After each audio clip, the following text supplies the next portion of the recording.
seorang pria ditemukan tewas bersimbah darah di kawasan Tanjakan Benyeng, Kampung Margaluyu, Kelurahan Jelekong, Kecamatan Balendah, Kabupaten Bandung, Jawa Barat, pada Jumat, 19 September 2025, malam.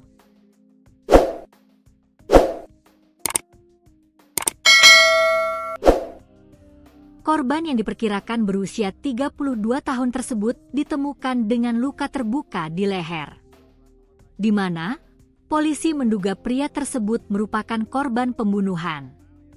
Kasat Reskrim Polresta Bandung Kompol Lutfi Olot Gigantara menjelaskan, pihaknya mendapatkan informasi awal sekitar pukul 21.15 waktu Indonesia Barat. Pada saat itu, seorang warga yang sedang melintas di jalan antara Kecamatan Balendah dan Kecamatan Arjasari tersebut melihat sosok pria tergeletak di semak-semak. Setelah dicek, warga tersebut terkejut melihat seorang pria bersimbah darah. Dirinya langsung melaporkan penemuan itu ke Polsek Balendah. Atas dasar temuan tersebut, maka warga tersebut segera melapor ke kantor kepolisian terdekat. Kami segera meluncur ke TKP untuk melaksanakan olah TKP, ujarnya saat ditemui seusai olah TKP pada Sabtu, 20 September 2025, dini hari. Dari hasil pemeriksaan awal, korban ditemukan dalam posisi mengenaskan di semak-semak dengan kondisi bersimbah darah.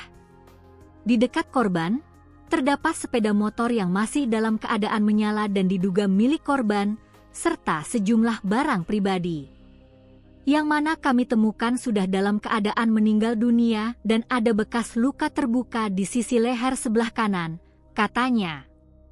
Setelah melakukan olah TKP, kata Lutfi, jenazah kemudian dievakuasi ke rumah sakit untuk dilakukan otopsi. Saat ini jenazah kami evakuasi ke Sartika Asih untuk segera dilakukan otopsi, ucapnya.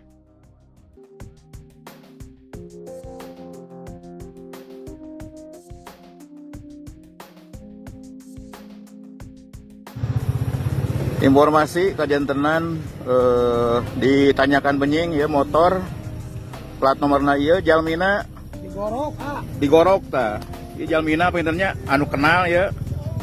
Jalmina digorok, motorna masih kontakna nyala. Ieu plat nomorna ieu nya. Manawi ka warga-warga nu terang nyuunkeun informasina ya. Posisi ditanyakan Benyeng. Tanyakan panjang Benyeng nya. Atur nuhun.